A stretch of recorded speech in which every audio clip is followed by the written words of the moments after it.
Hello guys, तो आज हम पढ़ने वाले हैं conservation theorem for angular momentum of particle, जो कि कंजर्वेशन थ्योरम्स में से एक थ्योरम है। तो बेसिकली देखो, एंगुलर मोमेंटम क्या होता है। जैसे कि कोई मास है, अगर यहाँ से आप एक पार्टिकल को पर्टिकुलर आपने देखा होगा, आप अपने हैंड्स में पकड़ के वो जो एक पत्थर बांधते हैं बेसिकली थ्रेड में और उसे घुमाते हैं, तो वो जो रेडियस होता है, वो जो लेंथ होती है, वो बेसिकली एंगुलर मोमेंटम होता है।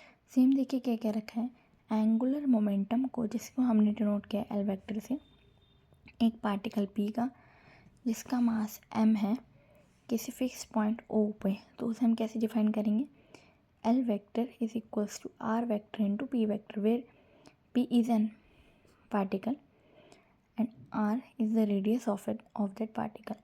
तो कह रहा है आर जो है रेडियस वेक्टर है, पी जो है वो लीनियर मोमेंटम है पार्टिकल का। ऑल्सो जो टोटल फोर्स है वो क्या है, एफ वेक्टर है, या फिर कह सकते हैं कि जो टॉर्क पार्टिकल है वो ओ लग रहा है।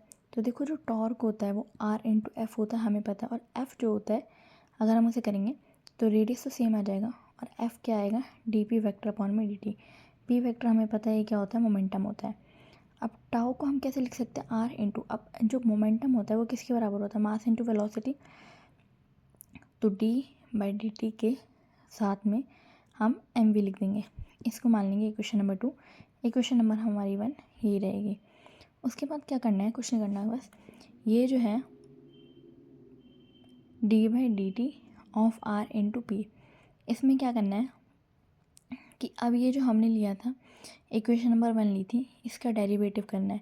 तो उसको चेन रूल से अगर हम देखेंगे तो सबसे पहले आर को रहने देंगे, पी का डेरिवेटिव करेंगे यहाँ पे, फिर आर का डेरिवेटिव करेंगे, पी को एज इट इज रहने देंगे।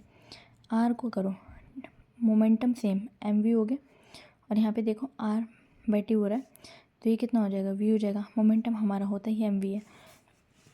तो अब यहाँ पे देखिए कि अगर ये दोनों सेम क्वांटिटीज़ हैं, दो पैरेलल वेक्टर हैं, तो इन दोनों को अगर हम मल्टीप्लाई करेंगे तो ज़ीरो हो जाएगा ना। तो यहाँ पे देखिए ये कितना आ जाएगा, D by D T R into P, ये सेम रहेगा।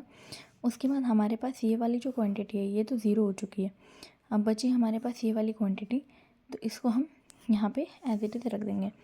अब देखिए R into P as it is, जैसे हमने यहाँ पे पढ़ा था tau R into D by D T of M V, तो यहाँ पे देखिए इसको हम टाउ से रिप्रेजेंट कर देंगे सेम। अब यहाँ पे हमने फर्स्ट इक्वेशन में क्या यूज़ करा था कि ये देखिए कि एल जो है आर इंटू पी से हम इसे डिनोट कर रहे हैं।